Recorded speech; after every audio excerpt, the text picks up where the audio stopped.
But what's good? I feel like it's been like so long. I haven't done a video in like almost 3 weeks, but I've been doing stuff. I actually been having somewhat of a life. So I'm not gonna be mentioning every single product that I'm using because it's pretty much the same thing I always use. I haven't re-upped really on any new products, so we're just gonna go with it. And that's also so I don't get distracted because I have the attention span of like a 2-year-old. So we're just gonna go ahead and get started.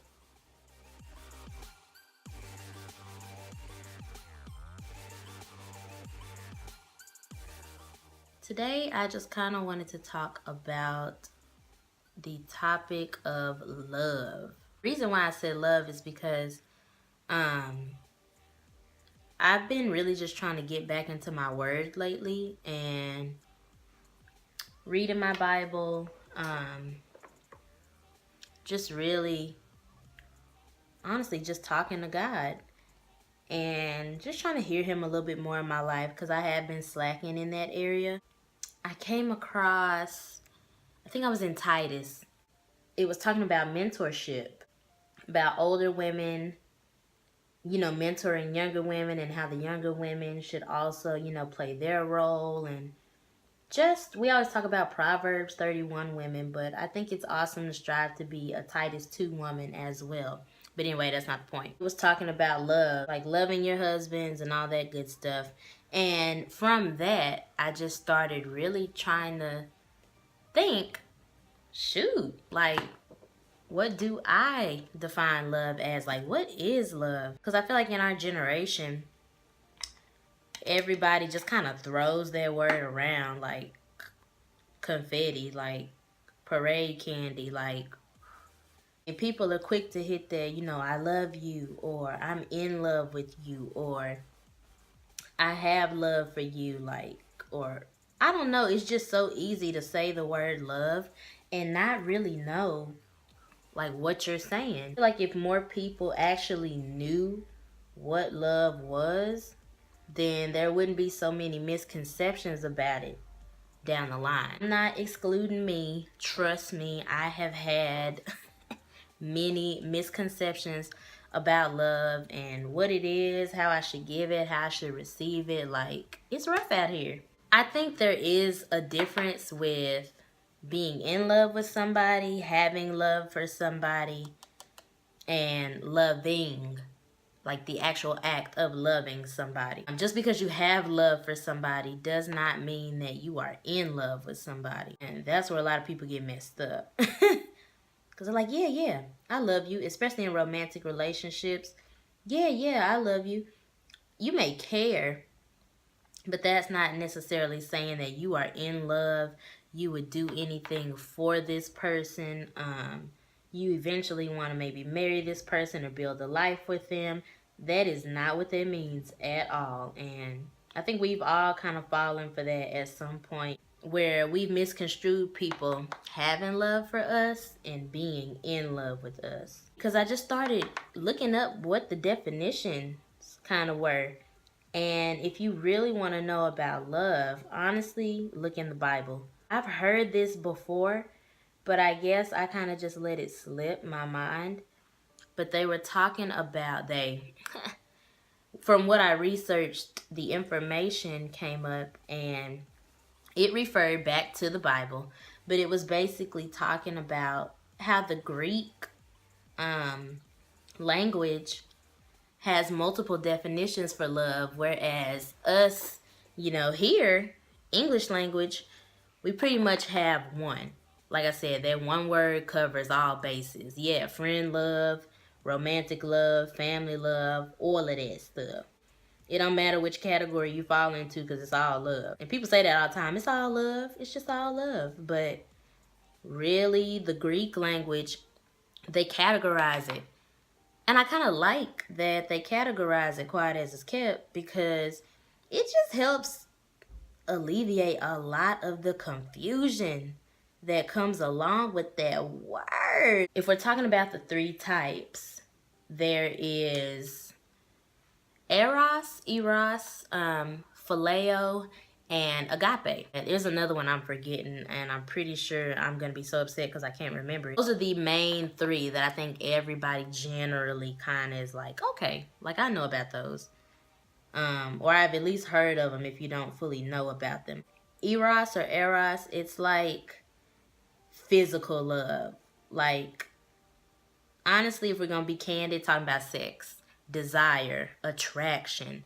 Like, and I think we've all had that for somebody. Most of the time when you like somebody, like you are in some shape, form, or fashion physically attracted to them. That's just normally how it goes. There are always exceptions. I'm not saying that's everybody.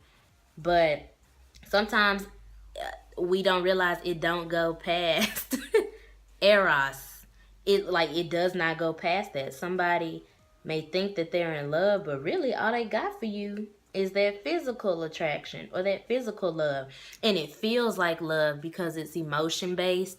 And you know, like when you feel real passionate about something, or you feeling like, I don't know, romantic about somebody, or you're doing something romantic for somebody, you can feel like, dang, I really love this person. Like, I really love this girl. Or I really love this guy. And in reality, you don't. You actually like or love what y'all are doing physically. You love the way that they make you feel physically.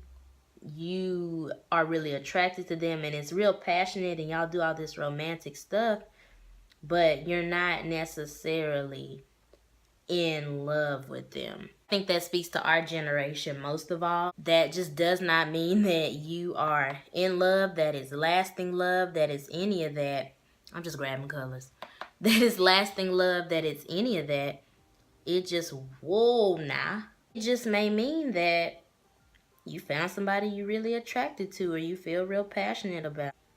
And like I said, that's where people get messed up, and they marry people off of lust. And if we're gonna be honest about it, just Eros, we'll call it lust.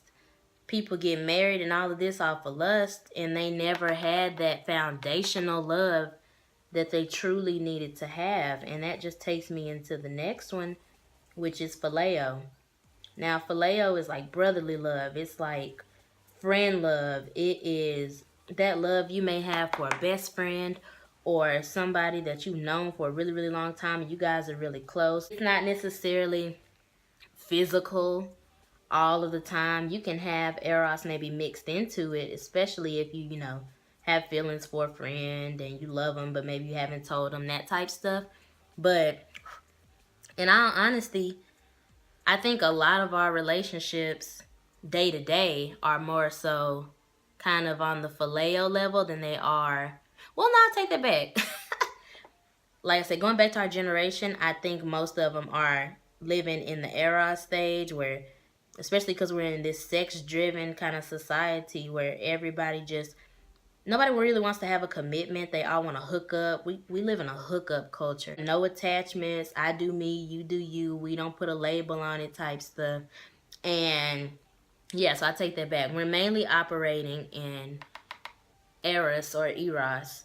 And I think it's rare for people to be operating out of phileo, because phileo is also emotion based. You have phileo for people you actually like.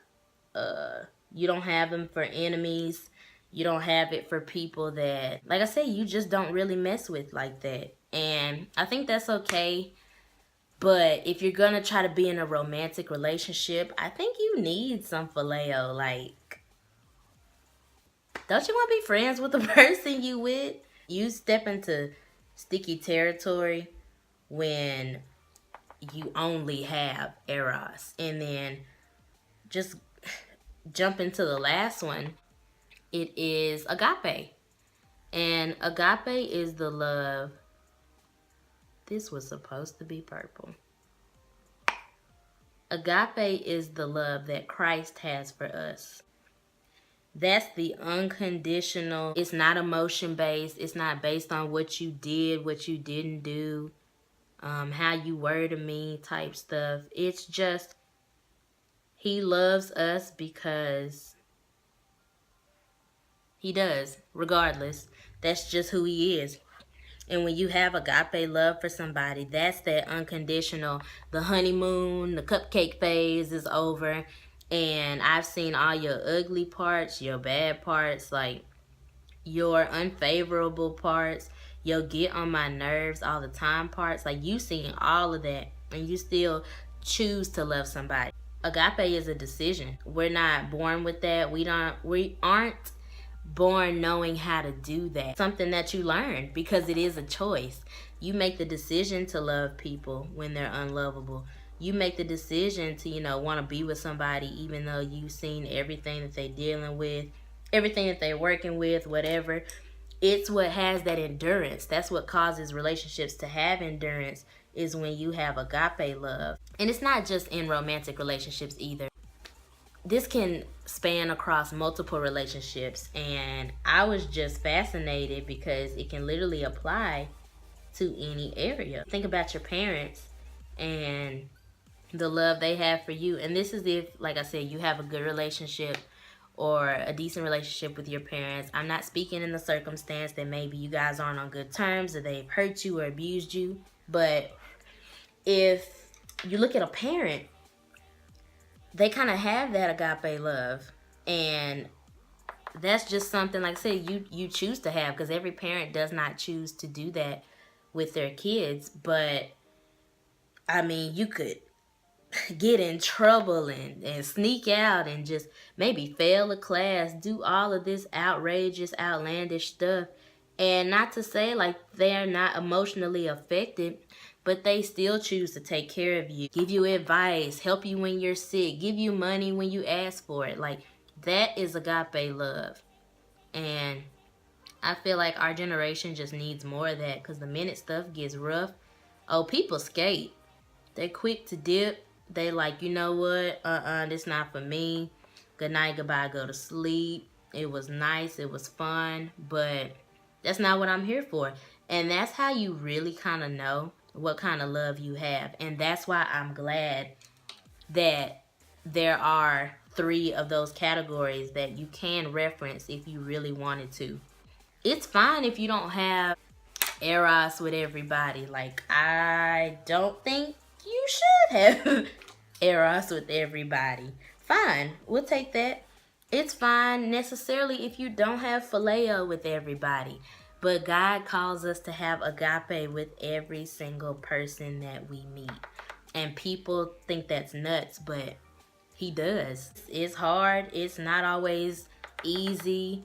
Sometimes it doesn't get done. Like, sometimes you just do not agape people and you take a L. But whether you are in a marriage or you are in a friendship, if the other 2 don't necessarily exist, you're still to show that person grace, mercy, everything that God has shown us, because he has that agape love for us. You should be showing to other people. We should all be showing to other people, myself included. Because, honey, let me tell you, I do not always abide by the agape other people rule. The honeymoon phase only lasts so long. And in this kind of world we live in, where we want instant gratification, like if our feed don't refresh, we mad within 2 seconds. If, our car or our Uber don't come right when they said they was going to show up, or we ready to file a claim. Like, if people are too many minutes too late, like, we just want everything so fast. And I feel like if you talk to somebody that's been married a while, they'll tell you that kind of love you have to develop. Like, that takes time, because even when you marry somebody, like, you still have to get to know them. You won't know everything. And so when people say, oh, I love you, do they love you while it's good, or will they maybe love you when y'all are broke, or when you just got an attitude that day, or when maybe you didn't text back because you bad at texting? Like, how far does your love really span? And I feel like if we ask these questions a little bit more often, we wouldn't have a lot of the problems that we do. The Bible kind of gives us, well, not kind of, the Bible gives us guidelines as to what love is. And I don't know the exact verse. I'm not even going to stunt like I do. I'm not perfect. But in the Bible, it states, exactly what love is. First of all, God is love. So if you really want to know what love is, like I said, look at the love that God has for us and the love that he shows towards us. That's the true definition of love. But I mean, if you're one of those people, you want a list, you want the technicals. Love is patient, love is kind. It does not boast, it's not prideful. It keeps no record of wrongs. I tell you, boy, and this one is for me, because I can hold me a nasty grudge. If I feel like you've done me some type of wrong, boy, it is nothing for me to be like, you know what? Forget it. Forget you, forget it. Just forget it. Because I'm not finna deal with this, blah, blah, blah. And the next time you do this, I bet you I won't blah, blah, blah. And that's me keeping records of wrongs. And it's so hard because you're not supposed to really do that. That's kind of how you gauge, how much you actually love somebody. And that's not to say you don't make mistakes with people you love, because you do. People we love have made mistakes with us. But it's just being conscious of, okay, truthfully, if it's somebody I love, I'm not supposed to hold that over their head when they do something wrong or they make a mistake or they hurt me. As bad as you want to, like I said, that's not what love is. Love is a conscious choice. You may feel like cutting them all the way off and being like, forget you and the horse you came in on. If you truly love them, then that's not always the case. Now, I'm not speaking in terms of like somebody's abusing you or somebody is, like taking you for granted. Just careless, reckless. They don't recognize that, they've done, or they don't think they've done anything wrong. I'm not talking about those people. I'm talking about the people that know that they made a mistake and they know that, they still care about you. They still care enough about your feelings just to see how you felt about whatever they did. I'm talking about those kind of people. Now that I'm kind of really figuring out, what love actually is, I look back and I'm like, well, girl, all them times like you thought you was in love, Trice, ma'am, you were not in love. I'm not talking about like puppy love or I don't know, that kind of childish, oh, I got a crush on him, I got a crush on her type stuff. No, I'm talking about them times you really thought that you was about to marry somebody, or you really thought that y'all was gonna last, or y'all gonna make it, or this was gonna be the person you was just gonna spend the rest of your natural life with. I'm talking about that. When I look back and I'm like, that wasn't love, mama. Whew. I think it's real easy to confuse love with attachment. Liking somebody a lot. There's definitely a difference, and I think the two can be confused if you're not careful. And I'm just saying that from experience, not in the sense like I know it all, but there have been people that I've been with or I've had a crush on, but I don't necessarily love them, or I didn't love them. Like, I maybe love them as a person. I love things about them. I loved like how funny they were, or how generous they were, or how, I don't know, just how they were as a person. But that don't mean I was ready to get married to them. That don't mean I was ready to sacrifice for them, because I feel like real love is sacrifice too. Going back to Christ, if you just look at the way he sacrificed for us, you will really think you love somebody, and then when it's time to sacrifice, you like, are you willing to sacrifice your time? Because it's just some people I'm just like, I mean, if I got something left over, we make and kick it, but you're not finna take my valuable, precious time, because I think of my time as my money, or I think of it like money. Like, you can't get your time back. You may can get a couple dollars back, but you can't get back your time. So for me, I'm just like, I don't know. You gotta really be worth it to have mine. Sometimes it's not always, your way or the highway. It's sacrificing. It's maybe sacrificing what you wanted to eat, so somebody else could maybe have what they like, or even sacrificing your last bit or whatever, because you can tell how much they want it. Or in this case, maybe sacrificing your money. You wanted to buy something, but especially if you guys are married, like, they really need something and you're not able to get what you want. But if you're not willing to make the sacrifice, I'm not saying you always got to be excited about it, because it's going to be some stuff like just humanly you really want, but you're not going to be able to have because you are being sacrificial. But if you're not willing to do that, if your first reaction is like, oh no, you're not getting my last piece of cake, my last coin, my last whatever, then you might not love that person like you say you do or you think you do, or you may just be selfish. It's one of the two. But more so, I feel like you will sacrifice for the right person or the person that you feel like you love. I'm not necessarily saying that they love you back or any of that, but if you feel like it's worth it, if you feel like they are the person that you love, then I think that you'll do it. So I don't know. I just, like I said, I go back to my mom, and she sacrificed a lot just so I could have this and this and this and that. And she didn't have to.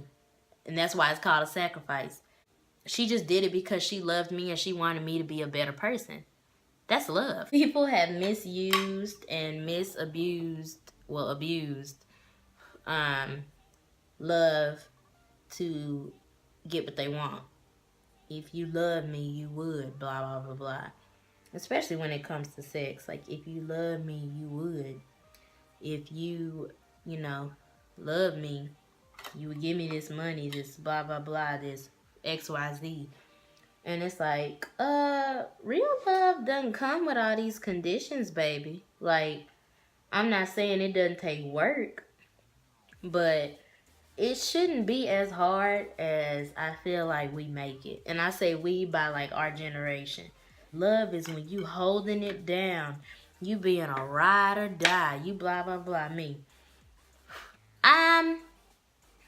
Question. Pick me. Where does that end? How far do I have to ride, and at what point do I have to die to prove my love, my loyalty, my whatever to you? I just want to know. Real love, like, you don't have to prove. It is shown by action. It's not just something you say and bam, I love you. Like, everybody can do that. You do have to show it in your actions, but it's not necessarily, like I said, those harsh conditions. We're on set. Huh? We're on set. Oh, sorry. If you always gotta be fighting over somebody or with somebody or any of that to like prove that you're in love or think that you're in love, I don't think that's the way that's supposed to go. You can be more in love, quote, quote, with somebody than they are with you. Like, you over here submitting, just feeling some type of way, and they just kind of like, I mean, yeah, but they could take it or leave it. And that's another thing. I don't think it should be a thing where like, okay, we have to love each other exactly the same. Because like I said, look at Christ. A lot of the times we don't love him like we should, or enough as we should. Or some of us don't love him at all. But he still chooses, to love us. But it kind of sucks that it can be a one-sided relationship a lot of the times. But we want something from that person, or we want something from God. Like, you can't be half loving people and then want everything from them. Yeah, I kind of love you, but you gonna pay my rent, you gonna have kids with me, you gonna live with me. Like, You gonna have sex with me, but I mean, you know, I kind of love you. You want stuff from somebody, but you don't, and you know you don't have the same feelings for them. And that's just not okay. Like, and just going back to the generational thing, I just feel like that's such a pattern. Okay, well, I kind of do, but I really don't. I know I don't. I'm not even trying to see if I do. But in the meantime, what can I get from you? What can you give me? Because I proclaimed my love, or, I mean, you should know I love you, right? Like, nah, it don't work like that. I feel like television and movies have misconstrued love. It always shows women, like I said, going back crazy just to prove they love to a dude. Or even in some cases, like a dude jumping off a train for a girl, or falling out of a plane for her, or something like that. But it's like, that can be borderline obsession. That doesn't necessarily mean that's love. And I don't know, looking at social media will mess you up too. Like, you see people and they getting all of these gifts and taking all these trips, and somebody is posting about them hour, day of the week. And it's like, okay, that's cute and all, but just to me, I feel like love is more practical than that. I feel like it's, I don't know, getting up at 3 a.m. with somebody and y'all have a kid, and you know they just got up the last 3 times to do the diaper, so you gonna get up this time. Or somebody's car breaks down and you figure out a way to help them either find another one or get it fixed. Or somebody's just having a hard day and maybe you speak some life into them. Like, you pray with them, you read the word to them, you give them some encouragement, try to lift them up, make them feel better. Like, that's love, not all this materialistic stuff that we throw around or we think is to kind of like prove it or monetize it or display it. Like, that stuff is great. That stuff is cute. I would love to get that stuff, but it's not the end all be all to prove love. And I think a lot of people think if they're not getting that kind of stuff, then they aren't loved. It's people getting posted about constantly that are getting cheated on, mistreated, disrespected, and honestly, if that's what we measuring, you can keep it. I'd rather have somebody that I can see through their actions loves me on a Monday, Wednesday, Saturday, Sunday, than just somebody that's only showing me on Valentine's Day, which is a whole day dedicated to love. Y'all can keep it. Because, like I said, that doesn't equate to love. Show me some. Love languages. Like, those are really, really, really important.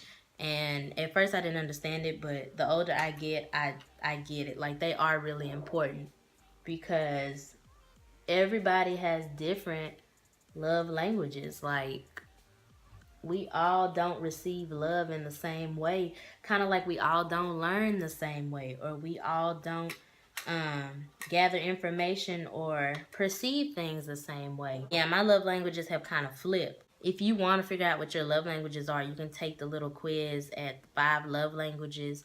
I'm not sure the exact website, but you can type it into like Google, just 5 love languages, and it'll pop up, and you can take a quick little quiz, and it'll tell you just how you kind of receive your love. And that's not to say you don't have all of the traits, because we all have some form of the traits.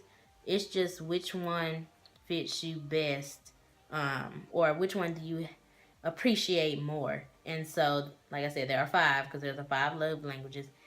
And I think mine right now are words of affirmation. I got dust all over the shirt. I think mine are words of affirmation, receiving gifts, quality time, acts of service, and physical touch, in that order. And that's just for me in general as a person. I have a totally different order for me in relationships, like romantic relationships, but still, like, it is helpful because with your friends, with all of that, if somebody's love language is maybe receiving gifts and you'll never get them nothing, like, y'all might fall out. I'm just saying. And not to say like your friendship or your love is based on materialism, because that's not the thing. That's what I thought when I first read it. It's the idea, it's the thought. Like, it doesn't have to be something extravagant. If you get them something that just lets you know, or lets them know that you're thinking about them, that does a great deal to somebody to help them feel loved. That's how you show that action. Because we're all different. We all need different things. uh Even going back to quality time, if somebody you're friends with or somebody you're dating has quality time as one of their main love languages, and you don't ever try to see them or hang out with them, or like spend good I'm not on my phone time with them, y'all might fall out. I'm not putting on lashes because I'm just not. Like, I do this every chit chat video. I never put on lashes because I don't do anything too extravagant because I'm just lazy, and it takes an army for me to put on lashes. So I'm gonna just put on my mascara.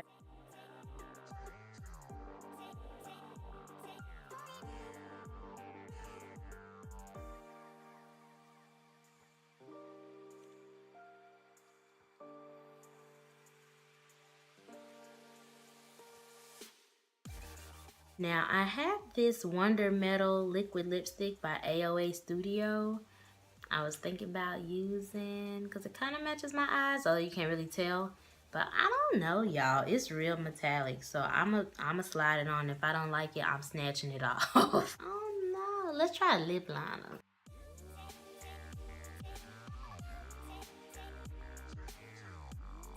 Thank you guys so much for watching. I hope this video wasn't too super long. If it is and you made it to the end, thank you so much for, continuing to watch. I will spend all day and all night continuing to talk, so I'm just gonna go ahead and end the video right here before it gets too awkward. So, bye guys.